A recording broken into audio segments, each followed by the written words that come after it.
સોમવારથી પ્રાથમિક અને માધ્યમિક શાળાઓ શરૂ થશે। 45 દિવસના ઉનાળુ વેકેશન બાદ ફરી શાળાઓ બાળકોની કિલકારીઓથી ગાજી ઉઠશે। તે પૂર્વે હાલે વાલીઓ બાળકો માટે સ્ટેશનરીની ખરીદી કરી રહ્યા છે। શાળા શરૂ થાય તે પહેલા પાઠ્યપુસ્તકો, નોટબુક, સ્કૂલ બેગ અન્ય સ્ટેશનરીની ધૂમ ગરાકી નીકળતા સ્ટેશનરી દુકાનદારોને તડાકો પડ્યો હતો।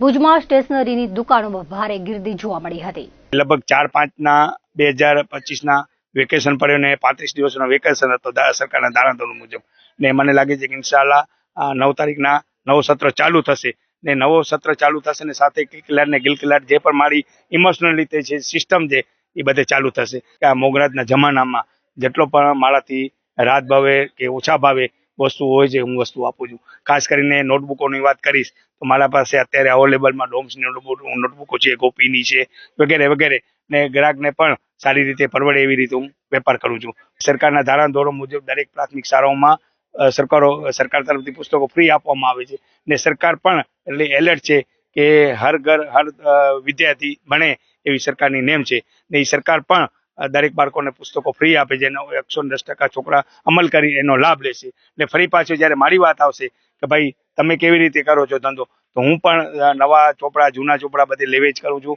ને તમને મને આપણે સૌને ખુશી થશે કે દરેક વસ્તુ ગાઈડો હોય છે એ લગભગ અડધા ભાવે આપું છું। કોઈ પણ જાતનો વધારો નથી। નોટબુકોમાં ખાસ કરીને ઘટાડો છે। સરકારની ડ્યુટી હતી કે સરકારની જે પણ ટેક્સ હતા એમાં ઘટાડો કરવામાં આવે છે તો નોટબુકો ગયા વર્ષે કરતાં 15-20 રૂપિયા સસ્તી છે। રહી વાત બોલપેનોની તો બે બોલપેનોમાં પેન્સિલોમાં પણ મને એમ લાગે છે ક્યાંક ને ક્યાંક ઘટાડો જોવા મળે છે તો એક રાહતના સમાચાર છે।